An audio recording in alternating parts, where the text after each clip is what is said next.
What's up, everybody? It's been quite a few weeks since we talked again. What I have to talk about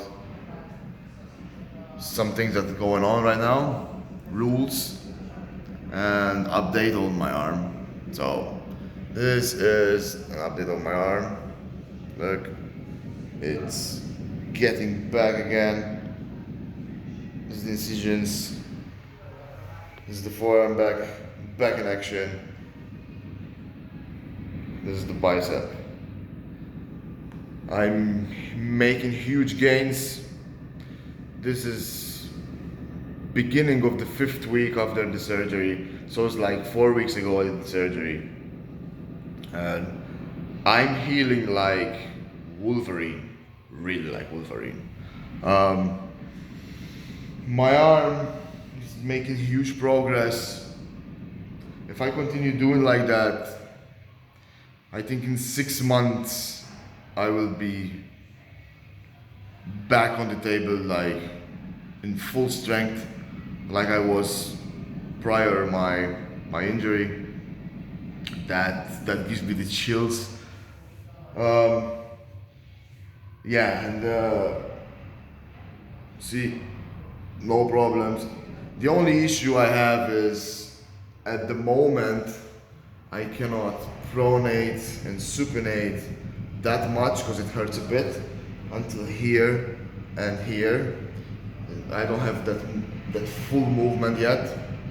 And about extension, this is as far as it goes. It doesn't go any further. It doesn't go straight like this arm, you see? This goes straight, this till here. So that's not an issue for me because no one walks straight like that.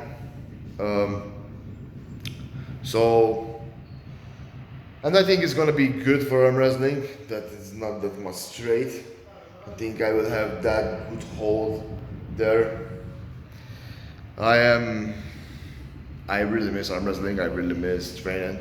I really miss everything about arm wrestling. But I will be back very soon. That's what I believe.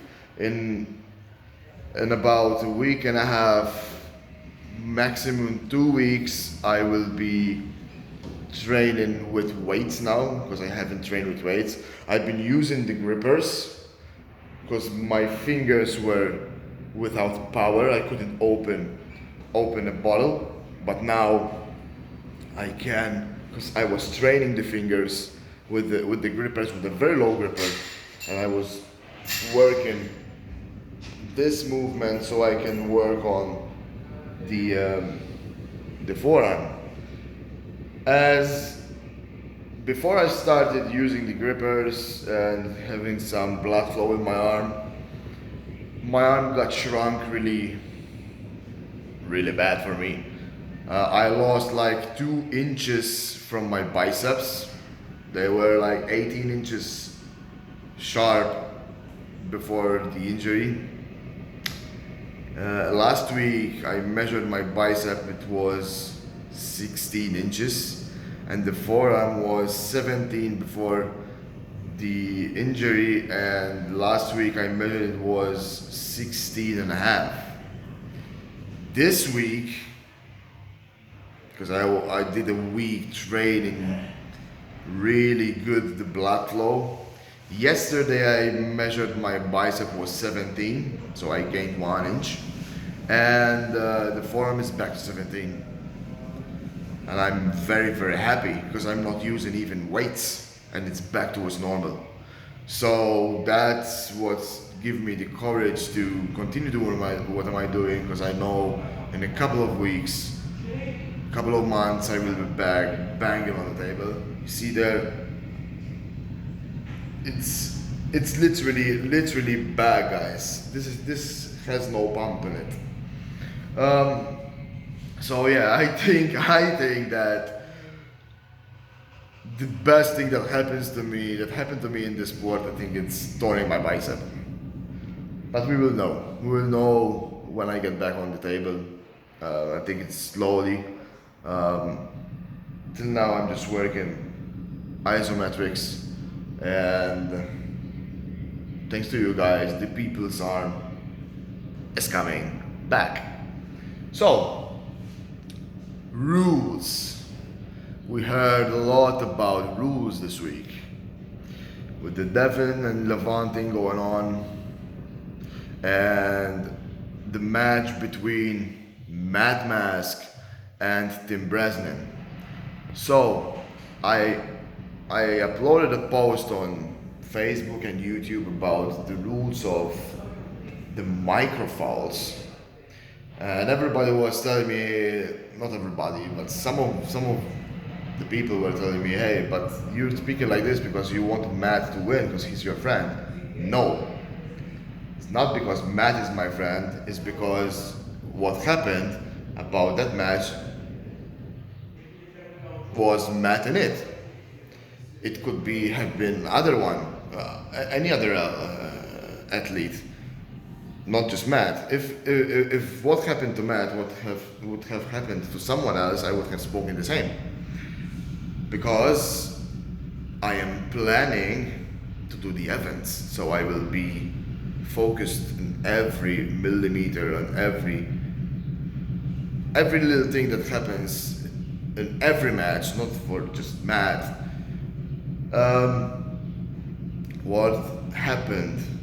So Tim Bresnan was dominant the first couple of rounds, and due to micro fouls and false starts, Tim Bresnan was losing a bit his wrist because he was getting pumped up. So the fourth round, Matt won it, and he could have won the fifth, the sixth, and that would be even the seventh. Why? Because he was gaining back, coming back, and which I believe if there wasn't microfouls in the play, Matt would have done a huge comeback. Why am I saying this? Microfouls might harm the sport and even the athletes and the fans. Why? When you have matches like these that they are on pay-per-view and fans and people pay to watch a match like that, there is no fun watching the match when you lose on a microfoul. Not fouls, don't get me wrong, guys. I'm not saying that any foul needs to continue. No. I'm saying microfouls. What microfoul is that not even with the camera you will see it, because it's very little. Okay? To me, that it's a no-no. Athletes work their ass off to prepare for a huge match. Diet, supplements, they spend money, they spend time training, they spend time away from their families. After work, they need to go to the gym, so they prove themselves. And they lose on a microfoul. To me, that is a no-no. I'm not saying if you pull off your elbow by a centimeter, it's okay. No, that's a foul. But microfouls? Microfoul is more, it's like a half a millimeter. So I don't think that microfouls, they are doing good for the sport. I think they are harming the sport. I'm sorry. So I have decided to continue doing the Prodigy Arm Wrestling Super matches on an international level. We'll be bringing people and athletes against each other like world champions against world champions here in Malta.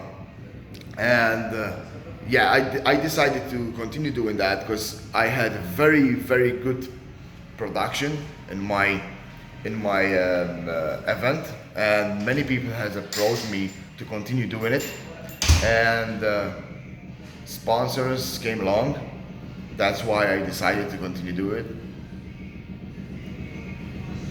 And in my league, if I gonna do it, I will not allow the running fouls, the micro fouls, because it doesn't worth anything with the micro fouls. You can lose a match with the micro fouls, and you didn't even try. You didn't even try what you trained for. So I decided for my league, I will apply the running fouls. And many people told me, okay, running fouls is a good system because when you're pulling and without the running fouls, but just with the fouls, if you're not in a good position, you can elbow foul to get a restart. And with the running foul, that's not correct, because if you do an elbow foul, you need to pin the guy to get a restart. So you're still in the match, and if you lose the match, you lose. So I think the system of the running fouls is the best system for athletes, for fans, for promoters, for the sport, for everyone. Regarding the auto straps, I love the straps. I would love that between me and Bojdar there were auto straps, because auto straps is different. With the strap, I couldn't be in that position, but it's not fair for athletes, the auto straps, because if you have an athlete that he's not good in the straps, you're taking away his sport by that rule. So in my league, there won't be auto straps, but I will modify it a bit. I will tell you later on what I will do, because if I tell you everything right now, there will be no point in making another video. Running fouls, WAF rules, not PAL rules. WAF rules with running fouls will be my system. I'm not saying anything about other leagues, because they think and I believe that they are doing the best what they can for the leagues. I'm not saying anything, because I respect all the leagues. I respect every promoter there, because they're working their ass off to make huge events like they are doing, and to satisfy the athletes and satisfy the fans, which I believe they are doing the correct way. But in my perspective, I see it a bit different. It doesn't mean that I am right, and it doesn't mean that I'm wrong. It means that what I do, there are 50 or 60% of the people who agree with me, and there will be another 50 or 60% of the people who disagree with me, because this is just opinions. So yeah, guys, I will keep you very, very updated, because I intend to do the Prodigy Arm Wrestling Super matches this year. And yes, in the upcoming weeks I will announce some matches, and hopefully I can pull it off. So although I got injured and my door was a bit shut for the moment, another door got open. See you very soon, guys, and I promise you I'll be back on track very, very soon. Cheers.